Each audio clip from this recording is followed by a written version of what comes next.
Welcome to the second chapter of SwiftUI Playgrounds, or Let's Play. Functions, grouping tasks.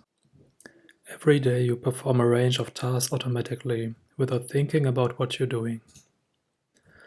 Even a simple task like tying your shoe took time to automate. You learn to do it using a sequence of steps. To tie your shoe, you do the following: loop, swoop, pull. So what this means is that a function actually consists of different kind of steps, which will let the function begin at some point, end at some point, and come up with a result.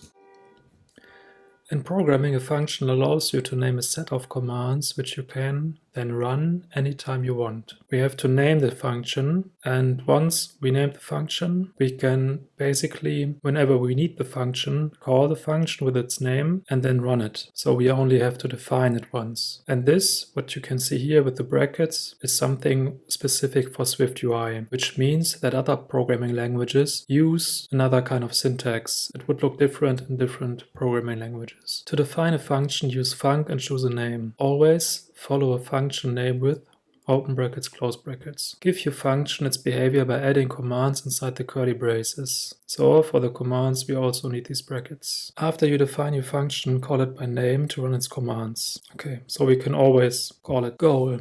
Use composition to turn to the right. Have you noticed there's no turn right command available to you? If your character needs to turn right to reach a gem, how can you make that happen? You sometimes have to solve coding problems by combining existing commands to create a new behavior. This process is called composition. Figure out how to turn to the right using only the commands you've used before. Use composition to turn your character to the right when needed. Enter the commands to collect the gem. So first you have to understand that 3 times turn left equals 1 turn right. Sometimes in programming, as the text implies, you have new problems which you simply have to split up into different steps, which you then can solve with the commands you already know. This time it's very easy because you only need one command to come to the proper solution, which you simply call 3 times. We have to move forward, move forward, move forward. 3 times turn left to turn right, move forward, move forward, move forward, collect gem.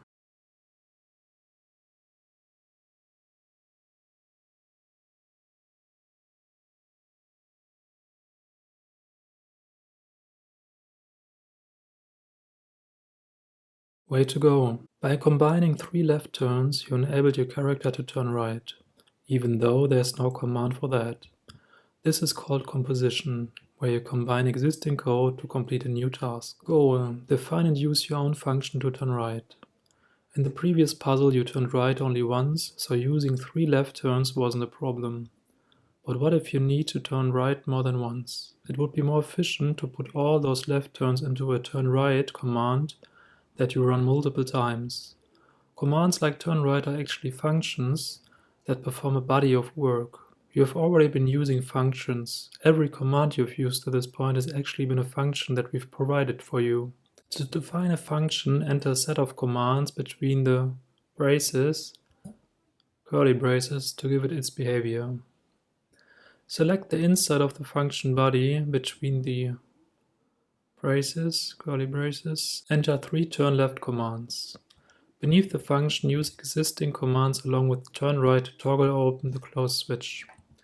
So the text implies that every command you've seen so far is actually a function which the program provided to you. So we define a new function which is turn right and therefore put in 3 times turn left, because the result of 3 times turn left will be 1 turn right. What do we have to do? We actually have to toggle this switch. So therefore we have to move forward, turn left, move forward, turn right, so we use this function. Move forward, turn right, use this function again. Move forward, then we end up here with this direction. So we have to turn right, so use this function again.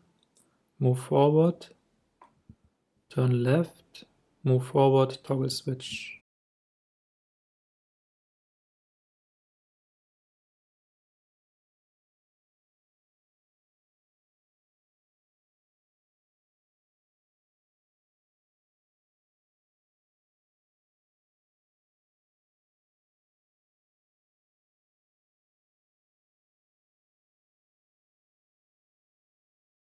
You just wrote your first function. You can now use functions to create new abilities.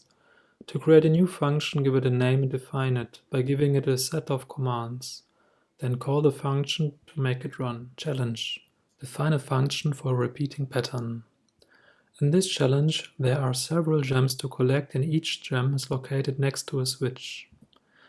Instead of repeating the same pattern of commands you used in previous puzzles, you can write a new function that includes existing commands to handle each gem and switch pair. You can name your function anything you like in this challenge. After you have named and defined your function, call it by entering its name, just like you have done with all the other functions you have used. So what can we see here? So we have like this whole circle we have to go through, and the normal function or like the normal process would be move forward, collect gem, move forward, toggle switch, move forward, turn left, move forward, collect gem, move forward, toggle switch, move forward, turn left, move forward, collect gem, move forward, toggle switch, move forward, turn left, move forward, collect gem, move forward, toggle switch. Since we have like here one space, then here two spaces, and here one space, the only thing we can really automate is simply the process. We have like move forward, collect gem, move forward, toggle switch, and always a move forward after that. But this is like the only part, like these three parts are the only thing we can really automate because the pattern is not endless. So the pattern has a break because here we have two fields and here we have one field and here we have one field. So the only thing we can really automate is everything that doesn't care about if we have two spaces in between or one space in between. So we'll simply do that.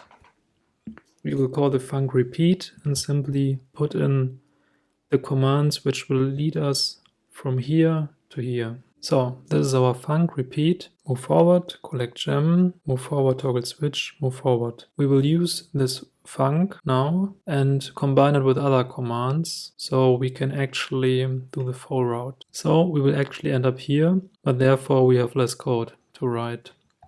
So as you can see here, we have a break in the pattern. Instead of simply turning left after every go through a gem and a switch, here we have to go forward and then turn left, which is like we're ending up here, then we have to go forward, then left. When we use the repeat command, we come here and just have to turn left as well as here. When we end here, we simply have to turn left. Okay, that's why we can't just repeat the function all over.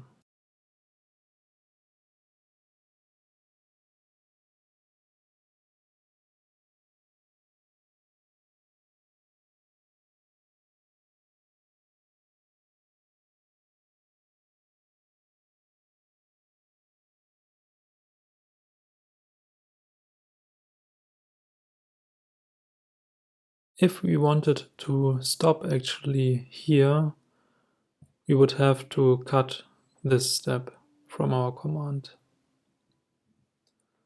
and then use it kind of a little bit differently, but I think it doesn't matter if we end up here or there.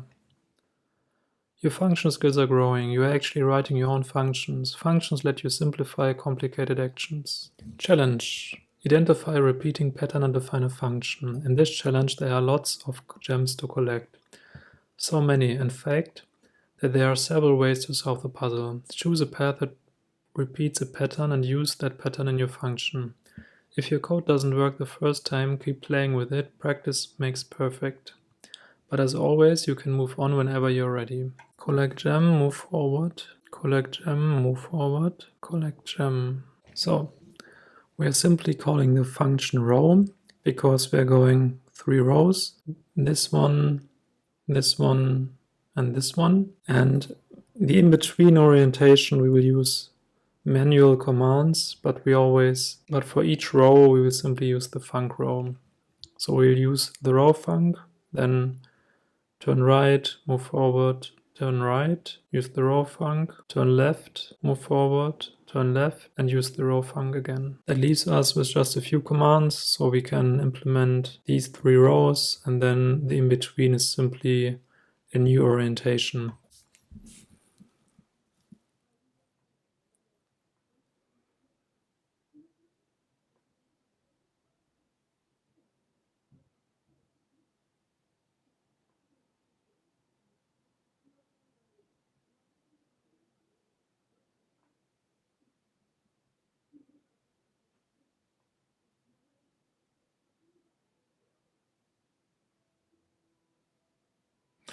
But you can see here we actually made a mistake.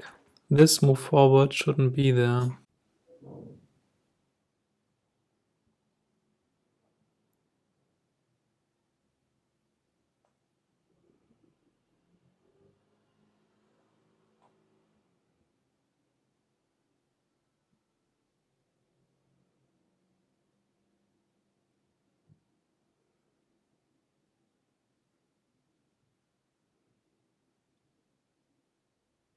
Okay, it does matter, we have to delete this. I simply was not thinking too much about this thing and then simply put in the code. But okay, simply one adaptation, delete one move forward, but still these kind of mistakes happens, and this is why this learning environment is so great, because if these kind of mistakes appear, you can directly have feedback here because you can see Byte struggling and not being able to fulfill this work. Great work, you're writing and using your own functions.